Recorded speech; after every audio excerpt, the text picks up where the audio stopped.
ચેરમેનોની નિમણૂક થઈ છે સમિતિઓના, એમની ચેમ્બરો અત્યારે મોટાભાગે ખાલી પડી છે અને ખાલી પડી છે છતાં ત્યાં લાઇટ પંખા એસી બધું ચાલુ છે, તો શું કહેશો આ વિશે? ચેરમેનોની જ્યારે નિમણૂક થઈ ત્યારે સંકલનની બેઠક હતી. નવા ચેરમેનો આદરણીય મેયર સાહેબ, શહેરભાજપ પ્રમુખ શ્રી માધવભાઈ, ત્યારે જ એમને સૂચના આપવામાં આવેલી હતી કે આપની ચેમ્બરોમાં ખાસ વધુમાં વધુ આપની હાજરી હોવી જોઈએ, જેથી કરીને અરજદારોને આપની સેવાઓનો લાભ મળે.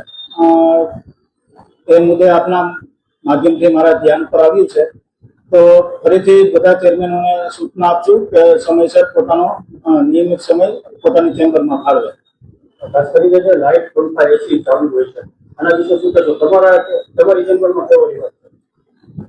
મારી ચેમ્બરની વાત કરું તો મેં સ્પષ્ટ સૂચના આપેલી છે, જ્યારે કોઈ પણ એમપી ચેમ્બરમાં કે અન્ય જગ્યાએ કોઈ પણ વ્યક્તિ ન હાજર હોય તો બિનજરૂરી લાઇટો પંખા એ બંધ રાખવા.